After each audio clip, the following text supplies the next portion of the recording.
ಮಾನವನ ಅನೇಕ ಅಂಗಾಂಗಗಳಲ್ಲಿ ಹೃದಯ ಬಹಳ ಮುಖ್ಯವಾದಂತಹ ಅಂಗ. ಯಾಕಂದರೆ ಪ್ರತಿ ನಿಮಿಷ ಪ್ರತಿ ಸೆಕೆಂಡುಗಳು ಇವತ್ತು ಹಾರ್ಟ್ ತುಂಬ ಚೆನ್ನಾಗಿ ಕೆಲಸ ಮಾಡ್ತಾ ಇರ್ತದೆ. ಆದರೆ ಆ ಹೃದಯಕ್ಕೆ ಏನಾದರೂ ಆಘಾತ ಆದರೆ ಮನುಷ್ಯನ ಜೀವವೇ ಹೋಗ್ತದೆ. ಇಂಥದ್ದೇ ಇನ್ಸಿಡೆಂಟ್ ಇತ್ತೀಚಿನ ದಿನಗಳಲ್ಲಿ ಇತ್ತೀಚಿನ ವರ್ಷಗಳಲ್ಲಿ ಮನುಷ್ಯನಿಗೆ ಬರ್ತಾ ಇದೆ. ಅಂದರೆ ಸಾವಿನ ಮನೆ ಸೇರ್ತಾ ಇದ್ದಾರೆ ಹಾರ್ಟ್ ಅಟ್ಯಾಕ್ನಿಂದ. ಅದರಲ್ಲೂ ಕೂಡ ಹಾಸನದಲ್ಲಿ ಹಾರ್ಟ್ ಅಟ್ಯಾಕ್ ಸಾಕಷ್ಟು ಆಗ್ತಾ ಇದ್ದಾವೆ. ಹಾಸನದಲ್ಲಿ ಹಾರ್ಟ್ ಅಟ್ಯಾಕ್ ಸಾವಿನ ಯಾತ್ರೆಯೇ ನಡೀತಾ ಇದೆ. ಹಾಸನದಲ್ಲೇ ಹೃದಯಾಘಾತ ಹೆಚ್ಚಾಗ್ತಾ ಇರೋದು ಯಾಕೆ? ಹೃದಯಾಘಾತಕ್ಕೆ ಇವತ್ತು ಒಂದೇ ದಿನದಲ್ಲಿ 4 ಜನ ಬಲಿಯಾಗಿದ್ದಾರೆ. 4 ಜನ. ನಿಜಕ್ಕೂ ಹಾಸನದಲ್ಲಿ ಹೃದಯಾಘಾತ ಹೆಚ್ಚಾಗ್ತಾ ಇದೆಯಾ? ಯಾಕೆ ಆಗ್ತಾ ಇದೆ ಹಾಗಾದ್ರೆ? ಹಾಸನದಲ್ಲಿ ಹಾರ್ಟ್ ಅಟ್ಯಾಕ್ ಸಾವಿನ ಯಾತ್ರೆಯೇ ನಡೀತಾ ಇದೆ. ಪರ್ಟಿಕ್ಯುಲರ್ ಆಗಿ ಹಾಸನದಲ್ಲೇ ಹೃದಯಾಘಾತ ಹೆಚ್ಚಾಗ್ತಾ ಇರೋದು ಯಾಕೆ? ಇವತ್ತು ಒಂದೇ ದಿನ 4 ಜನ ಬಲಿಯಾಗಿದ್ದಾರೆ. ಮೊನ್ನೆ ಒಂದೇ ದಿನ 2 ಬಲಿಯಾಗಿದ್ರು. 40 ದಿನದಲ್ಲಿ ಬರೋಬ್ಬರಿ 20 ರಿಂದ 22 ಜನ ಬಲಿಯಾಗಿದ್ದಾರೆ. ಟೋಟಲ್ ಇದುವರೆಗೂ 20 ರಿಂದ 22 ಜನ ಬಲಿಯಾಗಿದ್ದಾರೆ. ಇವತ್ತು ಒಂದೇ ದಿನ 4 ಜನ ಬಲಿಯಾಗಿದ್ದಾರೆ. ವೈದ್ಯ ಲೋಕಕ್ಕೂ ಒಂದು ದೊಡ್ಡ ಸವಾಲಿದು. ರಜೆಗಂತ ಬಂದ ಯೋಧರಿಗೂ ಕೂಡ ಹೃದಯಾಘಾತ ಆಗಿದೆ. ಕಾಲೇಜಿನ ಪ್ರೊಫೆಸರ್ಗೂ ಹಾರ್ಟ್ ಅಟ್ಯಾಕ್ ಆಗಿದೆ. ಅವರು ಇವರು ಅನ್ನುವಂಥ ಭೇದ ಭಾವ ಇಲ್ಲ. ಹೃದಯಾಘಾತಕ್ಕೆ 50 ವರ್ಷದ ಲೇಪಾಕ್ಷಿ ಕೂಡ ಬಲಿಯಾಗಿದ್ದಾರೆ. ನಾಡ ಕಚೇರಿಯ ಡಿ ಗ್ರೂಪ್ ನೌಕರ ಕುಮಾರ್ ಅನ್ನುವರು ಕೂಡ ಈಗ ಸಾವನ್ನಪ್ಪಿದ್ದಾರೆ. ಇನ್ನು ಮುತ್ತಯ್ಯ, ಲೋಹಿತ್, ಲೇಪಾಕ್ಷಿ ಹೀಗೆ ಒಟ್ಟು 4 ಜನ. ನೋಡಿ ದೃಶ್ಯಾವಳಿಯಲ್ಲಿ ಗಮನಿಸ್ತಾ ಇದ್ದೀರಾ. ಮುತ್ತಯ್ಯ, ಲೋಹಿತ್, ಲೇಪಾಕ್ಷಿ ಮತ್ತೆ ಕುಮಾರ್. ರಜೆಗಂತ ಬಂದಂತಹ ಯೋಧನಿಗೂ ಕೂಡ ಹೃದಯಾಘಾತ. ಕರ್ತವ್ಯಕ್ಕೆ ವಾಪಸ್ ತೆರಳಿದ್ರು ಪಾಪ ಅವರು. ಏನೋ ಗಡಿಗೆ ಹೊರಡಬೇಕಾಗಿತ್ತು ಅವರು. ದೇಶವನ್ನು ಕಾಯುವಂತಹ ಯೋಧ ಹುಟ್ಟೂರಿಗೆ ಬಂದಿದ್ರು, ಹಾಸನಕ್ಕೆ ಬಂದಿದ್ರು, ವಾಪಸ್ಸು ಹೊರಡಲಿಕ್ಕೆ ಎಲ್ಲ ತಯಾರಿ ಮಾಡ್ಕೊಂಡಿದ್ರು. ಅಂಥವರಿಗೆ ಹೃದಯಾಘಾತ ಬಂದಿದೆ. ಏನೋ ನಾಡ ಕಚೇರಿಯಲ್ಲಿ ಕೆಲಸ ಮಾಡ್ತಾ ಇದ್ದಂಥ ಡಿ ಗ್ರೂಪ್ ನೌಕರ ಕುಮಾರ್, ಲೋಹಿತ್, ಲೇಪಾಕ್ಷಿ ಹೀಗೆ ಸಾಕಷ್ಟು ಜನ ಇವತ್ತು ಹೃದಯಾಘಾತಕ್ಕೆ ಬಲಿಯಾಗ್ತಾ ಇದ್ದಾರೆ. ಅದು ಕೂಡ ಒಂದೇ ಜಿಲ್ಲೆಯಲ್ಲಿ ಸರಣಿ ಸಾವು. ಸುಳಿವೆ ಕೊಡದೇ ಇವತ್ತು ಹಾರ್ಟ್ ಅಟ್ಯಾಕ್ ಆಗ್ತಾ ಇದೆ. ಸುಳಿವೆ ಇಲ್ಲದೆ ಇವತ್ತು ಸಾವಿನ ಮನೆಗೆ ಸೇರ್ತಾ ಇದ್ದಾರೆ. ಕಾರಣ ಏನು? ಇವತ್ತಿನ ಈ ಒಂದು ವಾತಾವರಣನ, ಒತ್ತಡದ ಜೀವನನ, ಅತಿಯಾದಂತಹ ಮೊಬೈಲ್ ಬಳಕೆನ.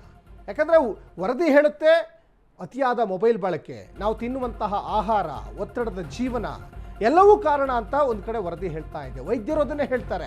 ದಿನದಿಂದ ದಿನಕ್ಕೆ ಹಾಸನ ಜಿಲ್ಲೆಯಲ್ಲಿ ನಿರಂತರವಾಗಿ ಹಾರ್ಟ್ ಅಟ್ಯಾಕ್ನಿಂದ ಜನ ಸಾವನ್ನಪ್ತಾ ಇದ್ದಾರೆ. 40 ದಿನದಲ್ಲಿ ಬರೋಬ್ಬರಿ 21 ಮಂದಿ ಹೃದಯಾಘಾತಕ್ಕೆ ಬಲಿಯಾಗಿದ್ದಾರೆ. ಜನರಲ್ಲಿ ಆತಂಕ ಸೃಷ್ಟಿಸ್ತಾ ಇದೆ ಹೃದಯಾಘಾತದ ಕೇಸ್. ಸರಣಿ ಸಾವಿಗೆ ಈಗ ಹಾಸನ ಜಿಲ್ಲೆಯ ಜನ ಬೆಚ್ಚಿ ಬಿದ್ದಿದ್ದಾರೆ.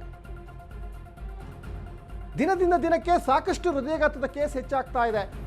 ಸ್ವಲ್ಪ ದಿನದ ಹಿಂದೆ ಬೆಳಗಾವಿ ಭಾಗದಲ್ಲಿ ಬಾಣಂತಿಯರ ಸರಣಿ ಸಾವು ಆಗ್ತಾ ಇತ್ತು. ಅಲ್ಲೊಬ್ರು ಸತ್ತರೆ ಮತ್ತೆ ಅದೇ ರೀತಿಯಾಗಿ ಸಾಕಷ್ಟು ಜನ ಬಾಣಂತಿಯರು ಸಾವಿನ ಮನೆ ಸೇರಿದ್ರು. ಈಗ ಹಾಸನದಲ್ಲಿ ಒಬ್ರಿಗೆ ಹೃದಯಾಘಾತ ಆದರೆ ಆ ಸುದ್ದಿ ಏನಾದರೂ ಕೇಳಿಬಿಟ್ಟು ಬೇರೆಯವ್ರಿಗೆ ಹಿಂಗೆ ಹೃದಯಾಘಾತ ಆಗ್ತಾ ಇದೆಯಾ ಅಥವಾ ಏನಕ್ಕೆ? ಇದು ವೈದ್ಯರಿಗೆ ಒಂಥರ ನಿಜಕ್ಕೂ ದೊಡ್ಡ ಚಾಲೆಂಜ್ ಆಗಿದೆ.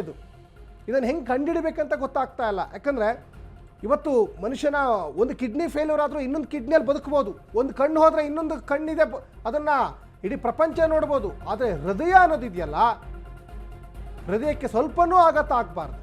ಹಾವೇರಿ ಜಿಲ್ಲೆಯಲ್ಲೂ ಕೂಡ ಅದೇ ಕತೆ. 2 ದಿನಗಳಲ್ಲಿ 2 ವಯೋವೃದ್ಧರು ಸಾವನ್ನಪ್ಪಿದ್ದಾರೆ. ಬಸಪ್ಪ ಸುಣಗಾರ ಮತ್ತು ಚನ್ನಬಸಪ್ಪ ಬ್ಯಾಡಗಿ ಇಬ್ಬರು ಕೂಡ ಮೃತಪಟ್ಟಿದ್ದಾರೆ. ಬ್ಯಾಡಗಿ ಠಾಣೆಯಲ್ಲಿ ಪ್ರತ್ಯೇಕ ಪ್ರಕರಣ ಈಗ ದಾಖಲಾಗಿದೆ.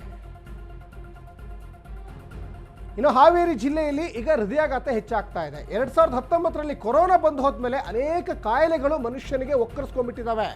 ಕೊರೋನಾ ಬಂದ ಮೇಲೆ ಒಂದಲ್ಲ ಒಂದು ಕಾರಣದಿಂದ ಜನ ಸಾವನ್ನಪ್ತಾ ಇದ್ದಾರೆ. ಕೊರೋನಾ ಬಂದು ಹೋದ ಮೇಲೆ ಬೇರೆ ಬೇರೆ ಕಾಯಿಲೆಗಳಿಗೆ ಜನ ಇವತ್ತು ಒಳಗಾಗ್ತಾ ಇದ್ದಾರೆ. ಕೊರೋನಾದ ಎಫೆಕ್ಟ್ ಏನಾದರೂ ಈಗ ಹಾರ್ಟ್ ಅಟ್ಯಾಕಿಗೆ ಕಾರಣ ಆಗ್ತಾ ಇದೆಯಾ? ಒತ್ತಡದ ಜೀವನ ಒಂದು ಕಡೆ, ಅತಿಯಾದ ಮೊಬೈಲ್ ಬಳಕೆ ಇನ್ನೊಂದು ಕಡೆ. ನಾವು ತಿನ್ನುವಂತಹ ಆಹಾರ ನಮಗೆ ಔಷಧಿ ಆಗಬೇಕು, ಆದರೆ ನಾವು ತಿನ್ನುವಂತಹ ಆಹಾರವೇ ನಮಗೆ ವಿಷವಾಗಿ ಪರಿಣಮಿಸ್ತಾ ಇದೆ. ಸಾಕಷ್ಟು ಜನ ಕೋವಿಡ್ಗೆ ಒಳಗಾದಂಥವರು, ಆಮೇಲೆ ಲಸಿಕೆಯನ್ನು ತೆಗೆದುಕೊಂಡ ಮೇಲೆ ಸಾಕಷ್ಟು ಕೈ ನೋವು, ಕಾಲು ನೋವು, ಈ ಥರ ತುಂಬ ಜನ ಹೇಳ್ತಾ ಇದ್ದಾರೆ. ಆ ಎಫೆಕ್ಟ್ ಏನಾದರೂ ಹಾರ್ಟಿಗೆ ಆಗ್ತಾ ಇದೆಯಾ? ಇನ್ನು ಹಾಸನ ಜಿಲ್ಲೆಯಲ್ಲಿ ಹೃದಯಾಘಾತ ಪ್ರಕರಣ ಹೆಚ್ಚಳ ಆಗ್ತಾನೆ ಇದೆ. ಸಾಕಷ್ಟು ಜನ ಸಾವಿನ ಮನೆ ಸೇರ್ತಾ ಇದ್ದಾರೆ. ಆರೋಗ್ಯ ಇಲಾಖೆಯಿಂದ ಟೆಕ್ನಿಕಲ್ ಕಮಿಟಿ ಈಗ ರಚನೆ ಆಗಿದೆ. ಪ್ರಧಾನ ಕಾರ್ಯದರ್ಶಿ ಹರ್ಷಗುಪ್ತ ನೇತೃತ್ವದಲ್ಲಿ ಕಮಿಟಿ ರಚನೆ ಆಗಿದೆ. 10 ಜನರ ಒಂದು ತಜ್ಞರ ತಂಡ ರಚನೆ ಮಾಡುವಂತೆ ಈಗ ಸೂಚನೆ ಕೂಡ ಕೊಡಲಾಗಿದೆ. ಸಂಜೆಯೊಳಗೆ ಕಮಿಟಿ ರಚಿಸಿ ಅಂತ ಇಲಾಖೆ ಈಗ ಆದೇಶವನ್ನು ಹೊರಡಿಸಿದೆ. ವೈದ್ಯಕೀಯ ಶಿಕ್ಷಣ ಇಲಾಖೆ ಮತ್ತು ನಿರ್ದೇಶಕರು ಸೇರಿದಂತೆ ಜಯದೇವ ಸಂಸ್ಥೆಯ ತಜ್ಞರು ಸೇರಿದಂತೆ 10 ಜನರ ತಂಡ ರಚನೆ ಆಗುತ್ತೆ. ಯಾಕಂದ್ರೆ ಹಾಸನದಲ್ಲಿ ಹೃದಯಾಘಾತ ಜಾಸ್ತಿ ಆಗ್ತಾ ಇದೆ. ಕಾರಣ ಇದಕ್ಕೆ ಕಂಡು ಹಿಡಿಲೇಬೇಕಾಗುತ್ತೆ. ಹೃದಯಾಘಾತದಿಂದ ಸಾಕಷ್ಟು ಜನ ಇವತ್ತು ಸಾವನ್ನಪ್ತಾ ಇದ್ದಾರೆ. ಜೀವ ಉಳಿಬೇಕು ಅಂದರೆ ಏನಾದರೂ ಒಂದು ಕಸರತ್ತು ಮಾಡಲೇಬೇಕಾಗ್ತದೆ. ಯಾಕೆ ಹಿಂಗೆ ಹೃದಯಾಘಾತ ಆಗ್ತಾ ಇದೆ, ಕಾರಣ ಏನು? ಈಗಾಗಲೇ ಹೇಳಿದಾಗೆ ಕೊರೋನಾ ಬಂದ ಮೇಲೆ ಸಾಕಷ್ಟು ಜನರು ಇವತ್ತು ದೈಹಿಕವಾಗಿ ಕುಗ್ಗು ಹೋಗಿದ್ದಾರೆ, ಮಾನಸಿಕವಾಗಿ ಕುಗ್ಗು ಹೋಗಿದ್ದಾರೆ. ಹಾಗಾಗಿ ಎಲ್ಲ ಒಂದು ಕಡೆ ಆತ್ಮಸ್ಥೈರ್ಯ ಕಮ್ಮಿ ಆಗ್ತಾ ಇದೆ ಜನರಿಗೆ, ಅಥವಾ ಯಾಕೆ ದಿಢೀರಂತ ಆಘಾತಕ್ಕೊಳಗಾಗ್ತಾ ಇದ್ದಾರೆ. ನೋಡಿ, ಈ ಹಾರ್ಟ್ ಅಟ್ಯಾಕ್ ಅನ್ನೋದು ಕೇವಲ ಶಾಕ್ ಆದರೆ ಮಾತ್ರ ಅಲ್ಲ, ಸಂತೋಷದ ಕೂಟದಲ್ಲೂ ಸಾಕಷ್ಟು ಜನ ಹಾರ್ಟ್ ಅಟ್ಯಾಕ್ಗೆ ಒಳಗಾಗಿದ್ದಾರೆ. ಅನೇಕ ಕಾರ್ಯಕ್ರಮಗಳಲ್ಲಿ ಅನೇಕ ನೃತ್ಯ ಮಾಡ್ತಾ ಇರೋರು ಕೂಡ ಸಾವನ್ನಪ್ಪಿದ್ದಾರೆ ಹೃದಯಾಘಾತದಿಂದ.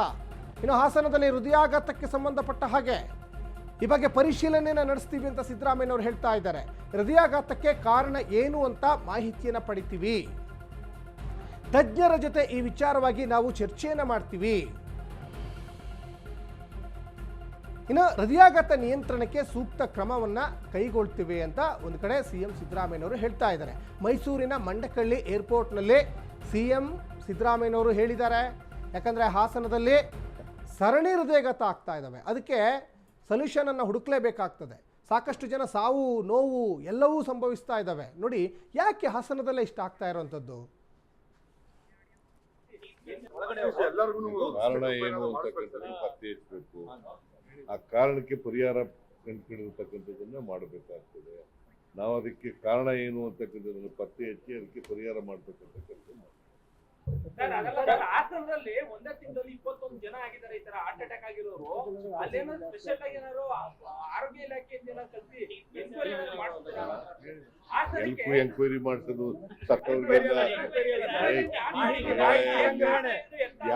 ಯಾತಕ್ಕೋಸ್ಕರ ಸಾಯ್ತಾ ಇದ್ದಾರೆ.